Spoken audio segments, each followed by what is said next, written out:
The Magic Thief, Chapter 33. Captured. Not by Kern's men, though. They weren't black bag types. I struggled, but the men who jumped me gave me a couple of thumps, wrapped a rope tightly around the bag, then one threw me over his shoulder. I tried shouting, but the bag muffled my voice, and the streets were empty, so nobody would hear. They went quickly through the streets, me with my head hanging down, bumping up and down in the bag. It was completely dark, and the cloth pressed up against my face smelled moldy and a little like rotten potatoes. The one carrying me paused for a moment, then stepped up. I heard the sound of a door opening and then closing. "Want me to take him?" a deep voice said. The man carrying me answered, "Nah, doesn't weigh anything." "He'll be here in a moment," another voice said. They stood around waiting. I tried wriggling, and the man carrying me set me on my feet, but kept a tight grip on my shoulders. Someone else came into the room. He walked with a heavy tread. Silence. Inside the bag, I felt prickly, like somebody was looking me over. "Are you sure it's him?" he said. Petavox. I recognized his high-pitched voice at once. "Yes, sir," one of his men answered. "The lockpick. Underlord's had a word out on him. We know him." "Good. He will be very pleased." Petavox paused for a moment. "I think we shall put him in one of the storage rooms downstairs. He will want to have a look at him later. Don't let him get away. He's slippery." Who is he? Underlord Crow? That was someone I definitely didn't want to see.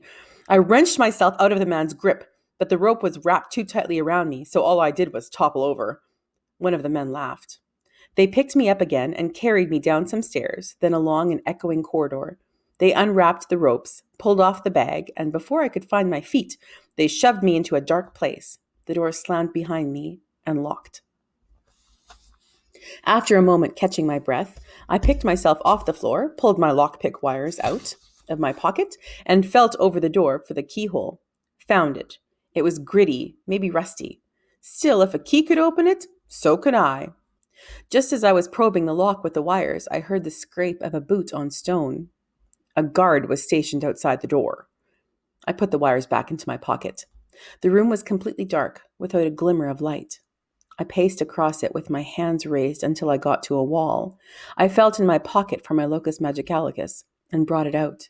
It glowed very faintly, a soft-edged bit of dawn in my hand. The light wasn't enough to see much by. The room was small, maybe 3 paces across, low ceiling, no windows. The walls were clammy stone that radiated cold, not the kind of biting stone that takes your breath away, but the kind of damp cold that seeps down into your bones and makes you miserable. For hours I paced, gripping my locus magicalicus, pausing once in a while to listen at the door for the guard. I had to get out. The magic was in trouble. If Petavox and the Underlord were going to do anything, they were going to do it soon. I bounced off one wall and whirled to pace, step, step, step, across the cell to the door. Outside, 2 deep voices were talking. Then, right at the door, I heard the jingling of keys in the lock. I backed away from the door, a hand in my coat pocket holding my locust stone, and put my back against the cold, clammy wall. The door cracked open, swung wide. A dark shadow stepped into the cell. Click-tick, click-tick-tick. A minion came up behind the shadow and opened a lantern. I put up my hand to shield my eyes. When I blinked the brights away, I saw him as he stepped closer. Underlord Crow. He looked just the same as he always had. Ordinary. Not tall, not short, not handsome, not plain, not old, not young. Neat black suit, cloak with a fur collar, combed and oiled dark hair. Pale gray eyes like gray locks with a keyhole in the middle showing only emptiness. He looked me over and his face stayed still and blank. He had a hand in his cloak pocket where he kept his clicker device. The cold from the wall seeped through my clothes and into my bones. I shivered. "You, Conwar," he said, his voice flat. I nodded. Without taking his gaze from me, he spoke to one of the minions in the doorway. "Has he been searched for lockpick wires?" No, sir," said the minion. He shifted and the lantern light wavered across the damp cell walls. "See that it is done," Crow said. "Check his hair, the collar of his shirt, his boots, and the seams of his clothing. Do not touch the locus magicalicus when you search him." Yes, sir, the minion said. Crow nodded. A silent, dark moment. Your locus magicalicus, I am told, is exceptional, Crow said, and my man Petavox says you have shown an interest in our affairs. Not very intelligent of you, was it, to draw my notice when you have tried for so long to avoid it? I stayed quiet. I wasn't going to talk to him at all if I could help it. Your new skills make you worth even more to me. I didn't answer. You are just as stubborn as you ever were. He paused. Click tick. You will not join me, that is clear enough. So it follows that you must be dealt with. Crow shifted a little, and I edged away from him, along the cold, dank wall into the corner of the tiny stone room. We will not seek to harm you. You will simply be left here. Click, tick, tick, tick, tick, tick. 4 days, possibly 5, depending on the variables, and you will cease to trouble my plans just as your mother did. The way he said it wasn't a threat. He was just informing me of what would be. He was completely cold, colder than the iciest wind off the river. He looked me up and down, his keyhole eyes calculated how much I was worth, which was nothing. He turned on his heel, his cloak flaring around. See to it, he said to the minions, and left. The minion holding the lantern set it down in the doorway and crowded into the cell, with the other minion right behind him, blocking the door. Now, keep still, one of them said. He reached out for me, and I ducked under his hands, pulling out my locus magicalicus. Watch the stone, one of the minions shouted. The other one grabbed me by the collar of my coat, slammed me hard against the wall. I lost my grip, and my locust stone flew from my hand and went clattering across the stone floor. Before I could go after it, the minion put his forearm across my throat. I gasped for breath. Keep still, he growled. I kept still.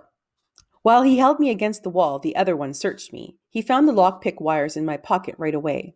Keep looking, the minion holding me said. He loomed over me, breathing stinking breath down into my face while the other minion checked my shirt collar, ran his fingers through my hair, pulled my boots off and checked them, and finally found the other set of lockpick wires in the seam of my trousers.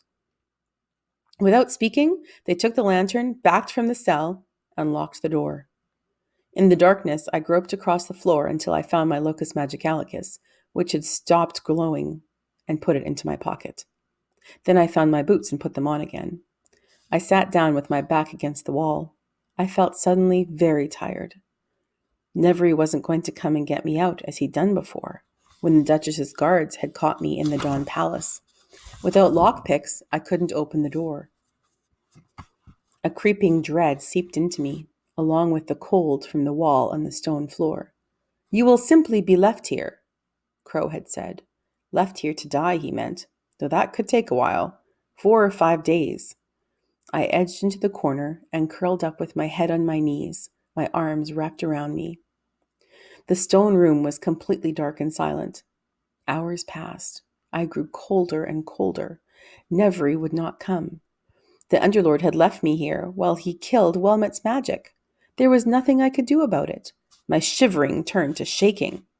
Something touched the top of my head. I looked up, clenching my teeth to hold the shivers in. Nothing, just silence. Then something soft and bitterly cold brushed along my cheek. I jerked away, my eyes wide, seeing nothing. I reached into my pocket and pulled out my locus magicalicus. Lothphilus, I whispered. The light flashed and died down to cast a thin glowing circle around me. In the glow I saw, hovering above me, right below the stone ceiling, a writhing mass of shadows. As I watched, a long black shadow, rippling like a silken scarf, unraveled from the mass and probed down toward me. I scrambled away, but it felt its radiating cold and dread. Misery eels, a whole nest of them. Lothphilus, I said again, louder.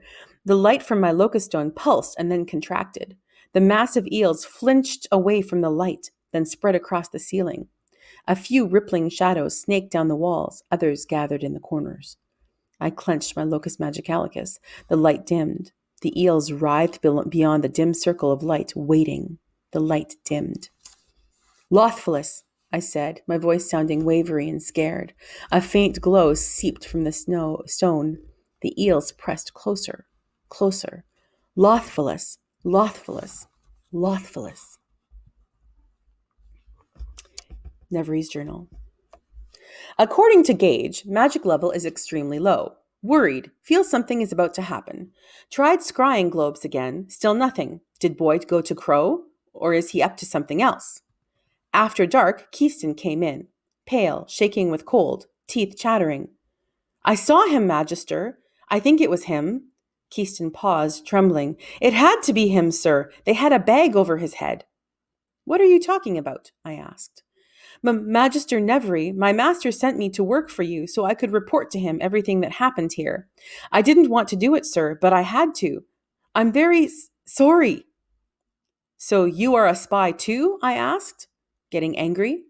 Keyston looked confused. Too, sir?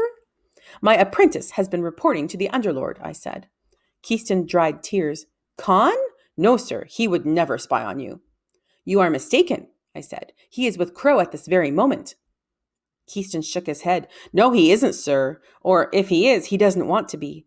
That's what I came here to tell you. Petavox's men captured Khan and locked him in a storeroom. The Underlord was coming. I think they're going to kill him. Drat the boy. Bennett is sure, and now Keyston. Want to believe them. Only one way to be certain.